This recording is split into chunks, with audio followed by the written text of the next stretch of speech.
नमस्कार विद्यार्थी मित्रांनो. बघा, आपण याच्या आधी आता जे हे रिव्हिजन सेशन्स जे चालू केलेले आहेत, तर ते आता आपण पुढे कंटिन्यू करतोय आणि त्याच्यामध्ये नवीन एक पार्ट ऍड करतोय आपण आता. इलेक्ट्रिकल सर्किट्स मधले जे क्वेश्चन्स अँड आन्सर हे जे सेशन्स आहेत, जे मी तुम्हाला ह्याच्या आधी सांगितलेलं, मी बोललो होतो मी की हे चालू करायचे आहेत आपल्याला पॅरलली, तर ते आजपासून बघा चालू होतात. तर ठीक आहे. तर बघा, वेळ न वाया घालवता आपण क्वेश्चन्सला सुरुवात करूया. बघा, पहिला क्वेश्चन तुमच्या स्क्रीनवर आहे. A series circuit has 3 ohm. A series circuit has 3 ohm, 10 ohm and 20 ohm resistor. असं म्हटलंय. 3 ओहम, 10 ओहम आणि 20 ओहम. आणि 2 व्होल्ट बॅटरी आहे बघा, त्याला जोडलेली आहे. आणि काय म्हणले, जर 10 ohm resistor is replaced by open circuit. Replace करा मग त्यांना, रिप्लेस्ड बाय ओपन सर्किट. तर काय होणार आहे बघा, एकदम बेसिक क्वेश्चन आहे, सोपा. करंट काय होणार आहे, 0 होणार आहे. Current in circuit is become 0. ठीक आहे. बघा, नेक्स्ट क्वेश्चन आहे पुढचा. For DC voltage inductor behaves as. आता बघा, हा बेसिक क्वेश्चन आहे, मोस्ट ऑफ द मुलांना याचा आन्सर माहित असेल, बट तरी पण थोडंसं मी एक्सप्लेन करतो याच्याशी रिलेटेड. अदर कन्सेप्ट पण आहे. डीसीचं ज्यावेळी डिस्कशन चालू करतो त्यावेळी बघा, डीसी मध्ये 2 केसेस असतात. ज्यावेळी आपण डीसी स्विच ऑन करतो त्यावेळी ट्रान्झिएंट केस एक असते, ट्रान्झिएंट. आणि त्यानंतर अराउंड 4 टाऊ टू 5 टाऊ, म्हणजे 4 ते 5 टाइम कॉन्स्टंट नंतर जी स्टेट येते त्याला आपण स्टेडी स्टेट म्हणतो. तर या 2 स्टेजेसमध्ये आर, एल आणि सी कसे बिहेव करतात हे आपल्याला बघायचं आहे. ओके, ट्रान्झिएंट आणि स्टेडी स्टेट. तर ट्रान्झिएंट मध्ये रेजिस्टन्स सारखं बिहेव करतो. ओके, ट्रान्झिएंट मध्ये त्याच्यात काही चेंजेस होत नाहीत. ओके, मग बघा, ट्रान्झिएंट मध्ये रेजिस्टन्स सारखं बिहेव करतो, स्टेडी स्टेट मध्ये रेजिस्टन्स सारखं बिहेव करतो. ओके, गोष्टी चेंज होतात या दोघांमध्ये. ट्रान्झिएंट मध्ये inductor as a open circuit म्हणून बिहेव करतो. ठीक आहे, ट्रान्झिएंट मध्ये inductor as a open circuit आणि स्टेडी स्टेट मध्ये शॉर्ट सर्किट. कपॅसिटर ट्रान्झिएंट मध्ये शॉर्ट सर्किट म्हणून ऍक्ट होतो आणि स्टेडी स्टेट मध्ये ओपन सर्किट म्हणून ऍक्ट होतो. ओके, तर बघा, या गोष्टी लक्षात ठेवायच्या आहेत. आणि इथं हा क्वेश्चन काय विचारलाय, for DC voltage inductor behaves as. असं ज्यावेळी त्यांनी विचारतात त्यावेळी त्यांनी स्टेडी स्टेट बद्दल बोलायला लागलेत, त्यामुळे बघा याचं उत्तर काय असणार आहे, शॉर्ट सर्किट. ओके, बट कधी कधी ट्रान्झिएंटचे क्वेश्चन्स पण याच्यावर विचारू शकतात, त्यावेळी बघा काळजी घ्या, गडबडीत आपण शॉर्ट सर्किट म्हणून टिक करू शकतो. तिथं ओपन सर्किट हे आन्सर येणार आहे ज्यावेळी ट्रान्झिएंट केस बद्दल ते डिस्कस करणार आहेत. Okay, next question. The ratio of resistances of 100 watt 220 volt lamp to that of 100 watt 110 volt lamp will be. Okay, म्हणजे बघा, R1 V square by P1 किंवा V1 square by P1 220 square by 100 आणि R2 काय येणार आहे, V2 square by P2. V2 किती असणार आहे, 110 स्क्वेअर डिवायडेड बाय 100. ओके, म्हणजे याचा आपल्याला आता रेशो घ्यायचा आहे फक्त R1 as to R2. काय येणार आहे, 220 square divided by 100 divided by 110 square divided by 100. 100 ला 100 कॅन्सल. आता बघा, आपल्याला हे लक्षात येत आहे, हे 2 टाइम्स आहे. ओके, हे 2 टाइम्स आहे आणि याचा स्क्वेअर असणार आहे, म्हणजे आन्सर काय येणार, 4. आन्सर काय येणार आहे, 4. ठीक आहे. Next, a 10 microfarad capacitors are connected in parallel, the net capacitance. बघा, सोपा क्वेश्चन आहे एकदम. असे 4 कॅपॅसिटर्स पॅरलल मध्ये कनेक्ट केलेत, 10 10 10 10. तर त्याचा आन्सर काय असणार असं विचारले, मायक्रोफॅरेड मध्ये. ते पॅरलल मध्ये आपल्याला माहिती आहे, पॅरलल मध्ये कॅपॅसिटर काय होतात, ऍड होतात आणि जर सिरीज कॉम्बिनेशन असेल त्याचं सिरीज कॉम्बिनेशन असेल त्यावेळी काय होतं आपण त्यावेळी काय करतो आपण बघा म्हणजे सपोज दोन कपॅसिटर आहेत असे दोन कपॅसिटर आहेत त्यांचं सिरीज कॉम्बिनेशन दिलंय या पद्धतीनं आणि आपल्याला सी इक्वलंट विचारलाय C1 C2 तर सी इक्वलंट आपण काय लिहितो C1 C2 divided by C1 plus C2 series मध्ये हे असं होतंय आणि पॅरलल मध्ये सरळ सरळ स्ट्रेट फॉरवर्ड ऍडिशन होते तर आन्सर काय येणार 410 microfarad capacitors connected in parallel net capacitance 40 microfarad त्यानंतर बघा पुढचा क्वेश्चन आहे A wire has resistance 10 ohm. It is stretched by 1/10 of original length. Stretched by 1/10 of original length. Then its resistance will be. बघा आता एक अशी wire आहे ठीक आहे याची लेंथ सपोज L ही लेंथ आहे आणि ही वायर स्ट्रेच केल्या 1/10 ऑफ ओरिजिनल लेंथ 1/10 म्हणजे सपोज याची लेंथ जर 100 युनिट्स आपण ॲझ्युम केली 100 युनिट्स ॲझ्युम केली तर जो न्यू कंडक्टर असणार आहे नवीन कंडक्टर असणार आहे त्याची लेंथ किती असणार 110 युनिट्स त्याची लेंथ किती असणार 110 युनिट्स म्हणजे बघा 110 units 1/10 of original length okay simple then resistance will be असं म्हटलेलं आहे रेजिस्टन्स विचारलं काय होईल ओके बघा आता आपल्याला माहिती आहे R2 is equal to N square R1 हा फॉर्म्युला येतो जर लेंथ स्ट्रेच केली तर आपल्याला माहिती आहे रेजिस्टन्स त्या पट्टीत वाढतोय मग R2 आणि 1/10 असं म्हटलेलं आहे त्यांनी 1/10 म्हणजे बघा हा रेशो तुम्ही असं कन्सिडर करू शकता ब्रॅकेट स्क्वेअर एन ची व्हॅल्यू काय मिळणार आहे तुम्हाला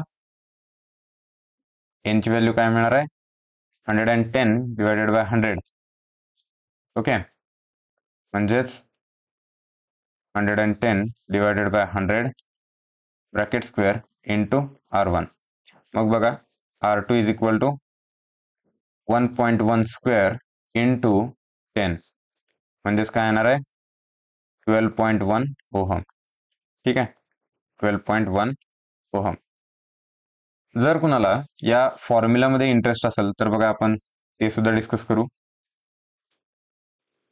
सोप आहे हे डिस्कशन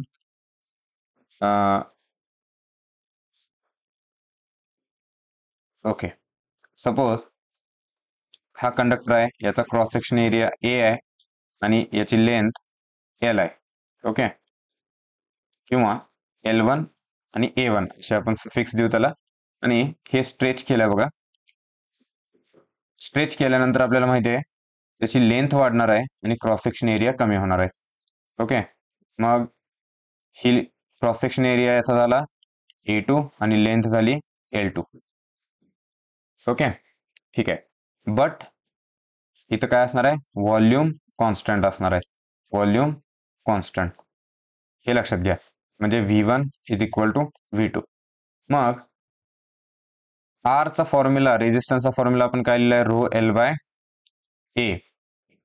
बाय ए तसंच मी R1 च्या जागी काय लिहिणार R1 is equal to rho L1 by A1 आणि R2 च्या जागी काय लिहिणार मी rho L2 by A2 okay rho L2 by A2 मग बघा R2 बाय R1 हा रेशो घेऊ आपण R2 बाय R1 मला काय मिळणार आहे L2 by L1 into A1 by A2 हा रेशो मिळणार ठीक आहे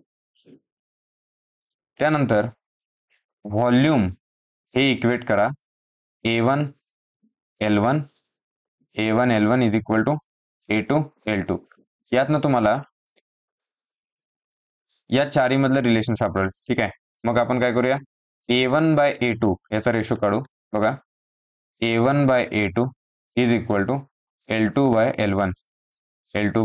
L1 मग मी हे इक्वेशन रिराईट करतो जे खाली स्क्वेअर मध्ये लिहिलं आहे ते R2 by R1 is equal to L2 by L1 into A1 by A2 आहे ना A1 बाय A2 च्या जागी मी काय लिहितो L2 बाय L1 ठीक आहे मग बघा इथं काय मिळालं मला, L2/L1 स्क्वेअर. ओके, हा फॅक्टर मिळाला. त्यानंतर तुम्ही असं लिहू शकताय R2/R1 is equal to L2/L1 bracket square. आता आपल्याला माहिती आहे सेकंड जी लेंथ आहे ती बघा वाढलेली आहे. आता इथं काय दिलेलं असतं, किती पटीत वाढलेली आहे हा फॅक्टर दिलेला असतो. ओके, किती पटीत वाढलेले आहे, त्यामुळं R2 suppose L2 is equal to NL1 असं जर दिलं असेल तर हा बघा हा फॅक्टर असणार आहे किती पटीत वाढलेला आहे. मग L2/L1 काय असणार आहे, R2 is equal to N square R1. तर हा असा फॉर्म्युला येतो. ठीक आहे, एकदम बेसिक फंडामेंटल त्याचं डिस्कशन आहे आणि डेरिव्हेशन पण तेवढं बेसिक आहे, तुम्हाला समजलं असेल. नेक्स्ट क्वेश्चन बघा, 2 incandescent bulbs of rating 230 volt 100 watt and 230 volt 500 watt are connected in parallel across the mains. As a result, what will happen? ठीक आहे, पॅरलल मध्ये कनेक्ट केलं. बघा आता हा क्वेश्चन जर फर्स्ट टाइम एखाद्याने बघितला असेल तर फार सोपा वाटतो हा. ठीक आहे, कारण का त्याच्यात दोन कन्सेप्ट आहेत. जे नवीन नवीन स्टार्ट केलेला अभ्यासात त्या लोकांना दुसरी कन्सेप्ट माहित नसते सिरीजची. ठीक आहे, त्यामुळे त्यांना असं वाटतं की हा सोपा क्वेश्चन आहे. पण बघा थोडा मुलांनी ज्यांनी अभ्यास केलेला ना ते इथं थोडंसं फसू शकतात. अभ्यास केलेली मुलं फसू शकतात, कारण ज्यावेळी त्यांनी सिरीज बल्बचा स्टडी केलेला असेल तर त्यासाठी बघा एक कन्सेप्ट आहे, दोन बल्ब जर सिरीज मध्ये असतील, ठीक आहे असे, आणि समजा हा 100 वॅटचा आहे आणि हा 500 वॅटचा आहे, हे सिरीज मध्ये कनेक्ट केलं तर आपल्याला माहिती आहे लो वॅटेज बल्ब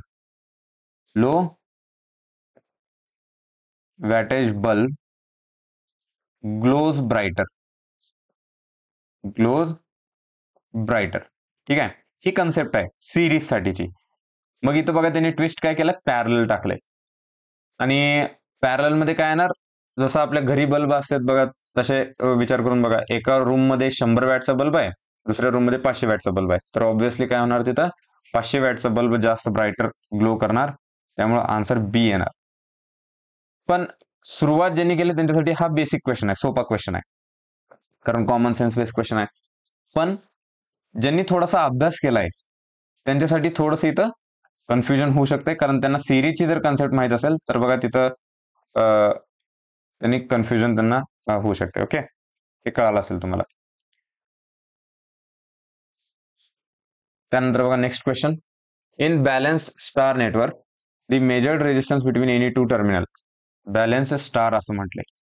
ठीक आहे, balance star any two terminals मध्ये रेजिस्टन्स मेजर केला तर याची व्हॅल्यू येते 6 ओहम, आणि विचारले इक्विव्हॅलेंट डेल्टा किती असणार. आता बघा जर हे 6 असेल तर हे दोन रेजिस्टन्स फक्त ऍड होणार आहेत, त्यामुळं मला या दोघांची व्हॅल्यू मिळाली काय, 3 ओहम आणि 3 ओहम. ओके, कारण हा रिझल्टंट 6 ओहम आहे आणि सिरीज मध्ये हे असं येणार, तर हे 3 ओहम असले तर बॅलन्स स्टार मध्ये काय असणार आहे, हा पण 3 ओहम आला. ठीक आहे, आता याला आपल्याला कन्वर्ट करायचं आहे डेल्टा मध्ये. सोपं आहे बघा, याला कन्वर्ट करा डेल्टा मध्ये, तर हे कनेक्शन आपल्याला करायचं आहे. ओके, आणि इथं एक ही अशी ब्रांच येणार. ओके, एकदम बेसिक क्वेश्चन आहे हा. ओके, 3 ओहम 3 ओहम आणि 3 ओहम, आणि आपल्याला या व्हॅल्यू काढायच्या.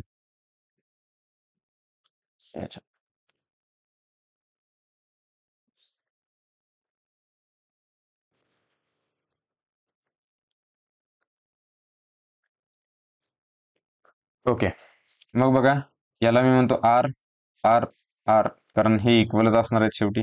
मग आर ची व्हॅल्यू जर काढायची असेल मला तर काय येणार बघा, स्टार टू डेल्टा कन्वर्जन असेल तर आपण काय करतो, 3 × 3 प्लस 3 × 3 प्लस 3 × 3 डिवायडेड बाय जो आर काढायचा त्याच्या अपोजिट ब्रांचचा resistance divided by 3. Okay, divided by 3, तर उत्तर काय येतं याचं, 9 ओहम. आर ची व्हॅल्यू किती मिळाली तुम्हाला? 9 ओहम. ओके,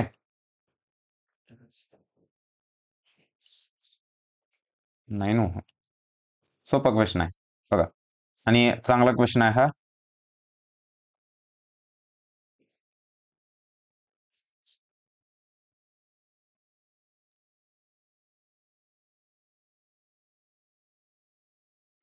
ओके,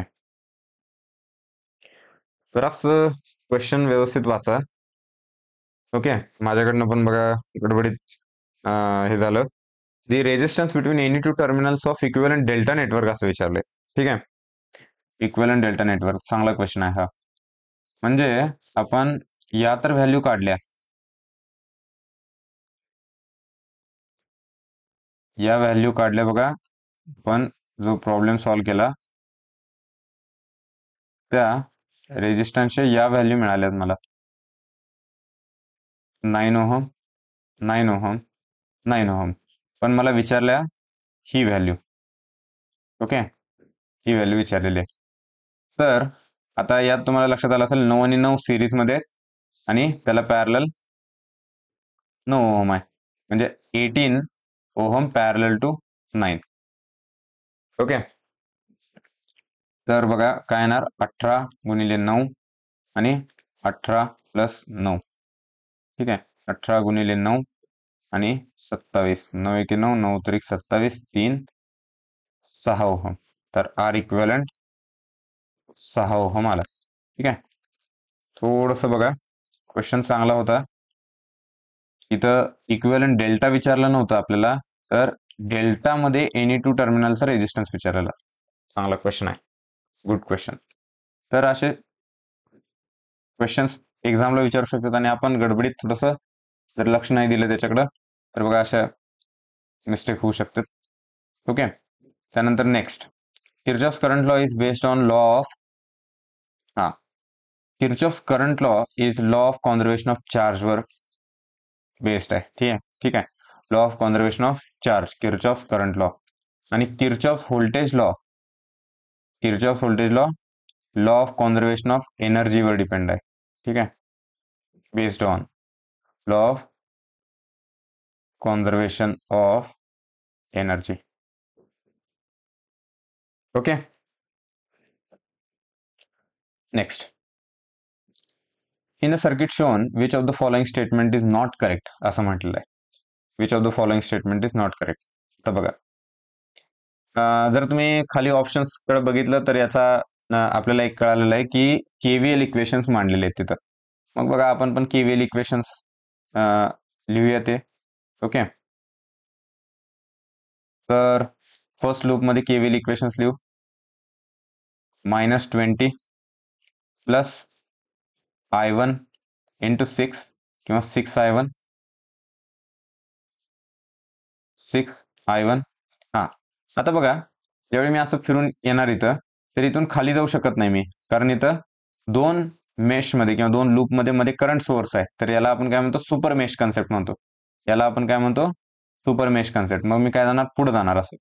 मग बघा plus 10I2 plus 4I2 is equal to 0. मग हे इक्वेशन काय तयार होणार आहे बघा, -20 plus 6I1 plus 14I2 is equal to 0. तर हे एक इक्वेशन तयार झालं. ओके, त्यानंतर हे सुपर मेश आहे हे पण आपल्याला कळालं. त्यानंतर पुढचं एक इक्वेशन काय तयार होऊ शकते, सुपर मेश. मग बघा जो करंट सोर्स मध्ये दाखवलाय 6 एम्पियरचा, त्याची करंटची डायरेक्शन अपवर्ड आहे. याच्यात I2 ची डायरेक्शन अपवर्ड येते, I1 ची डायरेक्शन खाली. तर याच्यावरून आपल्याला काय लक्षात आलं, I2 ग्रेटर असणार आहे. मग I2 minus I1 is equal to 6 ampere. हे एक इक्वेशन तयार होणार, I2 minus I1 is equal to 6. मग बघा हेच इक्वेशन ऑप्शन मध्ये बघितलं असेल तुम्ही, तर I2 is equal to 6 plus I1 हे असं लिहिलेलं आहे. I2 is equal to 6 plus I1. मग ऑप्शन ए करेक्ट आहे, सर्किट है सुपर मेश, राइट. त्यानंतर option B I2 is equal to I1 plus 6 हे करेक्ट आहे. आणि ऑप्शन सी हे तीन ऑप्शन करेक्ट आहेत. त्यानंतर नेक्स्ट बघा, in a circuit shown the voltage across 4 ohm resistance is small V can be expressed as, असं म्हणले कॅन बी एक्सप्रेस्ड ॲज. आता इथं बघा तुम्ही दोन मेथडने सोडवू शकता, एक नोडल अनालिसिसने सोडवू शकता. ठीक आहे, आपण नोडलने सोडवू. आता इथं जर व्ही असेल हे स्मॉल व्ही, तर हे पण इथं व्ही असणार आहे.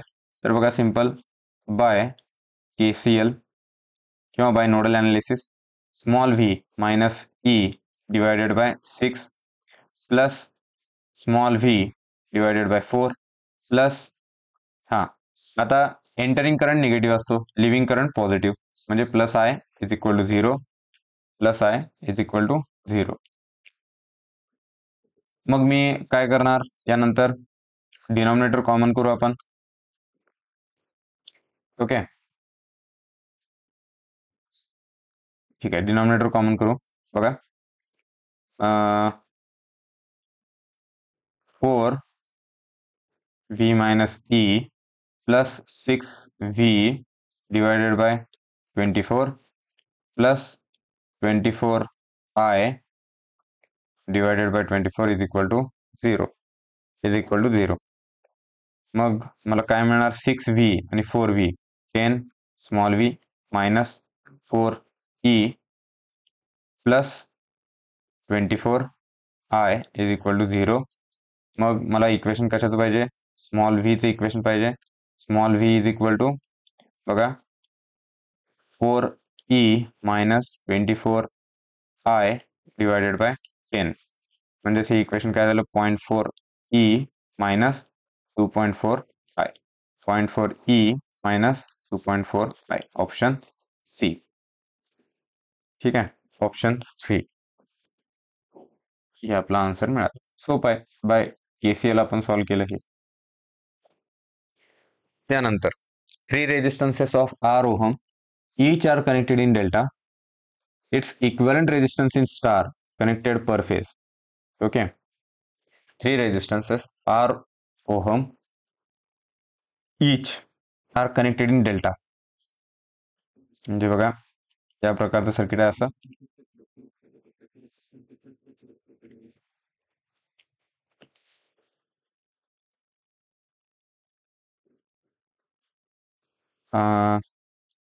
काय याची व्हॅल्यू, R.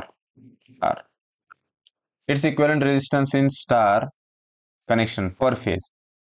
स्टार मधली याची व्हॅल्यू काय असणार हे विचारलेलं आहे. ठीक आहे, तर यासाठी बघा काय करतो आपण, याचे जर स्टार इक्विव्हॅलेंट काढायचं असेल तर अलीकडे पलीकडे जे रेजिस्टन्स आहेत यांचा प्रोडक्ट डिवायडेड बाय सगळ्यांची बेरीज. मग समजा मी याला R डॅश म्हटलं, तर R डॅश मी काय लिहिणार आहे बघा, R dash is equal to R dash is equal to R into R divided by R plus R, म्हणजे R dash R square divided by 3R, R ला R कॅन्सल म्हणजे R by 3. R dash value काय आली, R by 3 each. Next, the RMS value of triangular wave of alternating quantity having peak value 3 ampere is. तर याच्यासाठी मी तुम्हाला एक basic thumb rule सांगतो. ठीक आहे,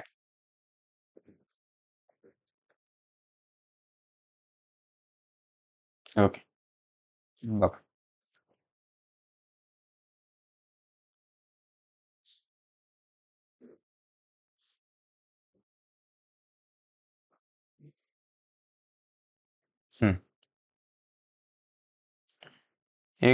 ही एक ट्रायंग्युलर वेव्ह असू शकते.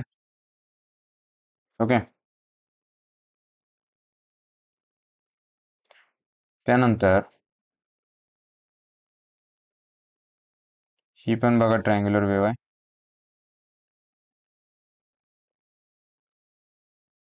ओके, त्यानंतर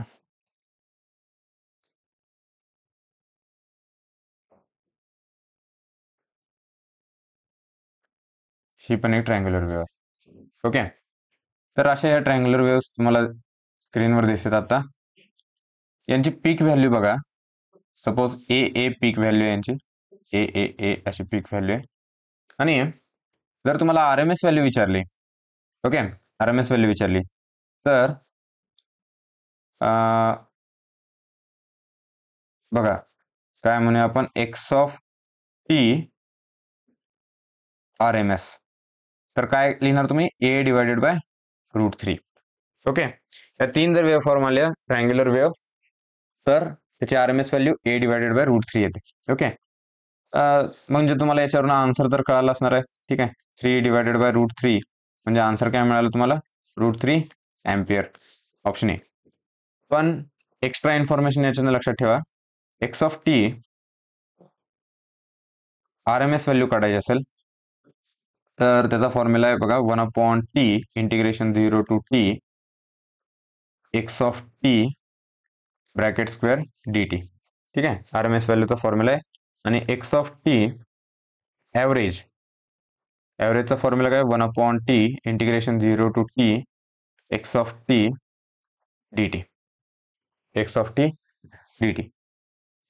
तर हे फॉर्म्युले आणि वरची पण वेव्ह फॉर्म तुम्ही फॉर्म्युल्यात सगळ्या व्हॅल्यू टाकल्या तर तुम्हाला आन्सर त्याचं सापडून जाईल.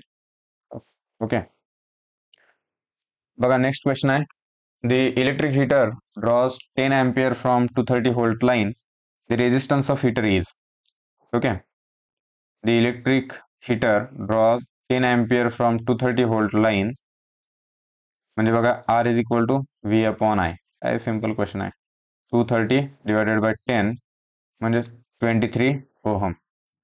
23 ओहम. ओके, समजला क्वेश्चन, सोपा आहे. 23 ओहम. बघा नेक्स्ट क्वेश्चन आहे पुढचा, a wire has resistance of 12 ohm, it is bent in the form of equilateral triangle. म्हणजे बघा एक वायर आहे अशी, त्याचा रेजिस्टन्स आहे 12 ओहम आणि it is bent in the form of equilateral triangle, the effective resistance between any to corners of the triangle is. बघा म्हणजे काय केलं, इक्विलॅटरल ट्रायंगल मध्ये असं कन्वर्ट केलं आणि एनी टू कॉर्नर्स मध्ये R इक्विव्हॅलंट विचारायला लागलेत. आता याचा पूर्ण रेजिस्टन्स 12 ओहम आहे. आता हे 3 मध्ये असं डिवाइड झालंय बघा, 3 मध्ये जर असं डिवाइड झालं असणार आहे या पद्धतीनं. ओके, तर रेजिस्टन्स काय होणार, 12 ओहमचा 3 मध्ये डिवाइड होणार म्हणजे इथं, इथं आणि इथं. हा किती असणार आहे, 4 ओहम, 4 ओहम आणि 4 ओहम. ओके, आणि R इक्विव्हॅलंट आपल्याला काढायचं आहे 4 आणि 4, 8 गुणिले 4 डिवायडेड बाय 8 प्लस 4 म्हणजे 8, 4 आणि 12, 3 आणि 8 भागिले 3. ओके, तर असा येणार बघा ऑप्शन ए. सोपा क्वेश्चन हा पण. Next, an ideal current source has 0. बघा महत्वाचा क्वेश्चन आहे आता हा पण. आयडियल करंट सोर्स आपण असं दाखवतो, सॉरी प्रॅक्टिकल करंट सोर्स आपण असं दाखवतो. ठीक आहे, I आणि हा रेजिस्टन्स असतो त्याच्या पॅरलल मध्ये. आयडियली याची व्हॅल्यू असते इन्फिनिटी. ओके, आयडियली व्हॅल्यू असते इन्फिनिटी. मी इथे लिहितो करंट सोर्स. ओके, आणि व्होल्टेज सोर्स आपण असं दाखवतो, आयडियली याची व्हॅल्यू असते 0. ओके, आणि हा काय व्होल्टेज सोर्स. आता इथे काय म्हणले बघा, an ideal current source has 0 काय असणार आहे, R इन्फिनिटी असेल तर इंटरनल कंडक्टन्स त्याचा 0 असणार आहे. ठीक आहे, इंटरनल रेजिस्टन्स तर काय असणार आहे इन्फिनिटी, पण 0 काय असणार आहे कंडक्टन्स. 0 काय असणार आहे conductance. Okay,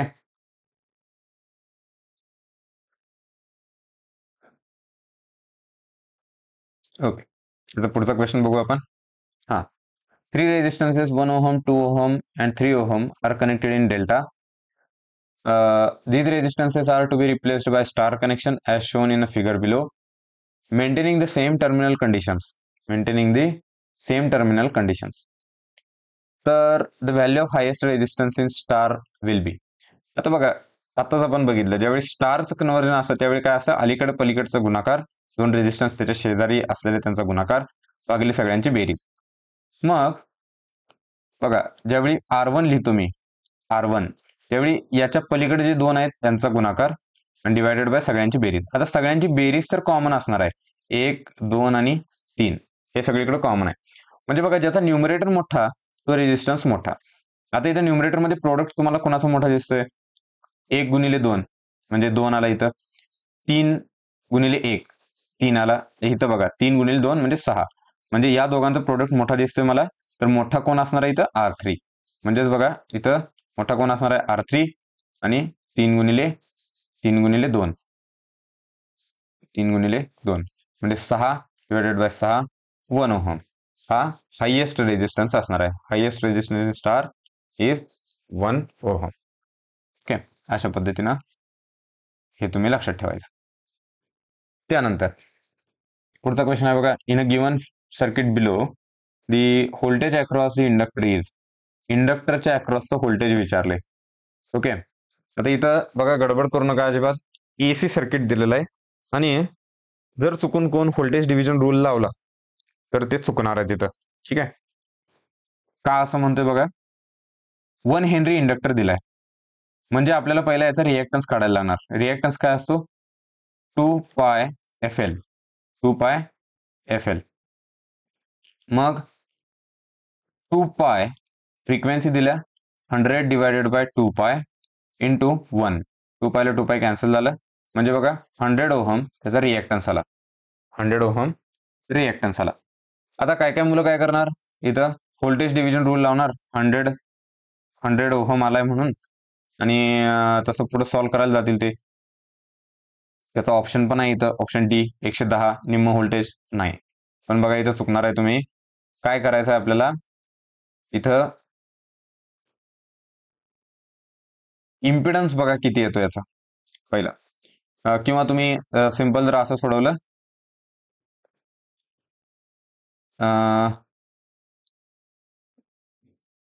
I into XL. I into XL म्हणजे काय मिळणार तुम्हाला? VL. I into XL is equal to VL. मग बघा VL साठी मी आय ची व्हॅल्यू कशी लिहू शकणार आहे? 220 total voltage divided by impedance divided by total impedance म्हणजेच 100 square plus 100 square into XL म्हणजेच 100. तर बघा ही महत्वाची स्टेप आहे इथं. तर 220 डिवायडेड बाय 100 √2 इंटू 100. 100ला 100 कॅन्सल, तर आन्सर काय आलं? 220 divided by √2 ohm. Sorry volt. VL calculate करायचं ना आपल्याला. 220 डिवायडेड बाय √2 व्होल्ट. VL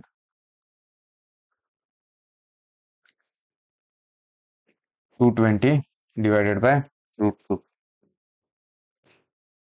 समजलं इथं?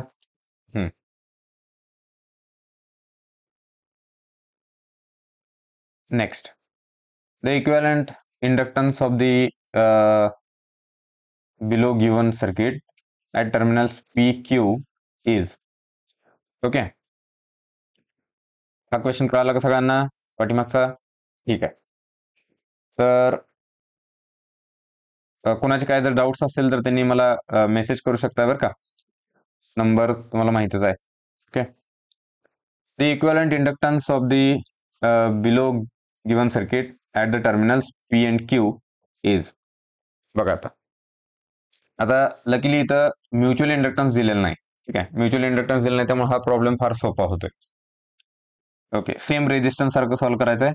म्हणजेच बघा L इक्विव्हॅलंट हे दोन कसे आहेत? सिरीज मध्ये आहेत आणि 2 आणि 2 काय झाले? 4 हेनरी आणि पॅरलल 4 आहे. म्हणजेच उत्तर किती आलं? 2 हेनरी. ठीक आहे, उत्तर किती आलं? 2 हेनरी.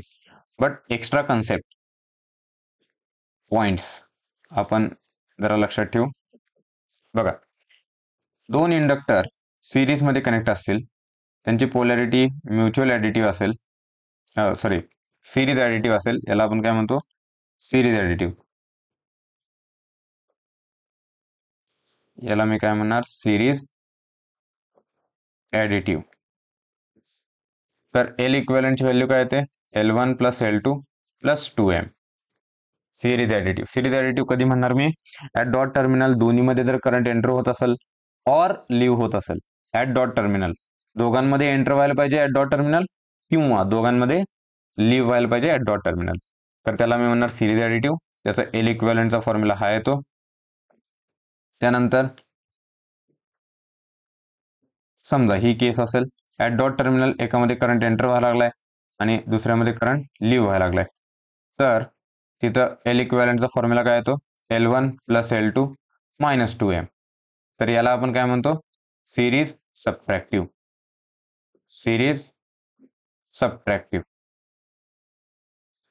सबट्रॅक्टिव्ह पोलॅरिटी.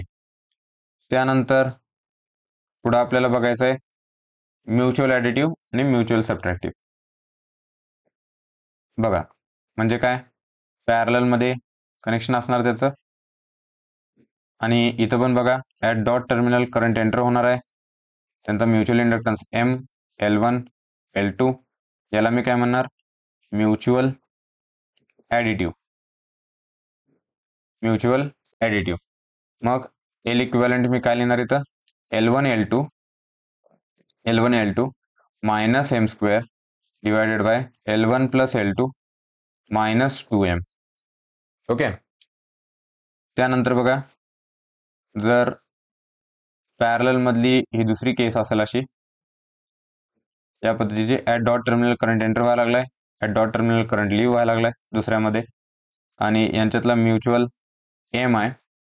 तर L1 L2 म्युच्युअल सबट्रॅक्टिव्ह पोलॅरिटी असणार आहे. मग एल इक्विव्हॅलेंट काय येणार? L1 L2 divided by L1 plus L2 हे कॉमन आहे, मायनस M स्क्वेअर असणार आहे न्यूमरेटरला, डिनॉमिनेटरला प्लस 2M असणार आहे. ओके. तर बघा हे एक्स्ट्रा पॉईंट्स आहेत, त्याचे एक्स्ट्रा नोट्स म्हणा. सिरीज सबट्रॅक्टिव्ह आहे ही, म्युच्युअल ऍडिटिव्हचा फॉर्म्युला लिहिला, म्युच्युअल सबट्रॅक्टिव्हचा फॉर्म्युला लिहिला, आणि पाठीमागं सिरीज ऍडिटिव्हचा फॉर्म्युला लिहिला. ओके. त्यानंतर next, for the circuit given below the current through 1 ohm resistor. Current through 1 ohm resistor विचारले. आता बघा चांगला क्वेश्चन आहे हा. आपल्याला याच्या आधीची एक कन्सेप्ट माहित पाहिजे. जर R आणि L असे जर सिरीज मध्ये जोडले असेल, त्यांचं नेट व्होल्टेज असेल V, तर बघा VR आणि VL मध्ये व्होल्टेज ट्रायंगल तयार होतो. ठीक आहे. VR आणि VL मध्ये व्होल्टेज ट्रायंगल तयार होतो. तर आपल्याला ते जर कन्सेप्ट मध्ये माहित असेल, बघा हे VR, हे VL आणि हे V. मग याच्यावरनं मला VR ची व्हॅल्यू कशी काढता येणार, किंवा त्यांच्यातलं रिलेशन मला कसं मांडता येणार आहे? बघा VR square plus VL square is equal to V square,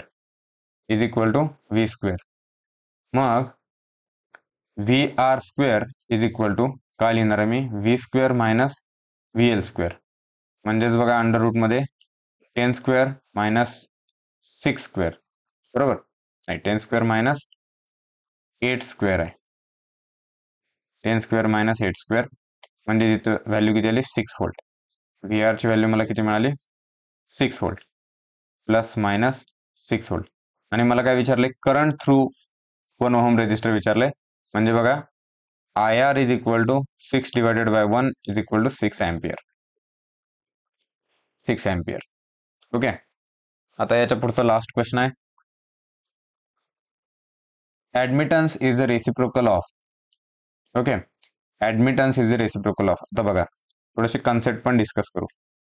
concept,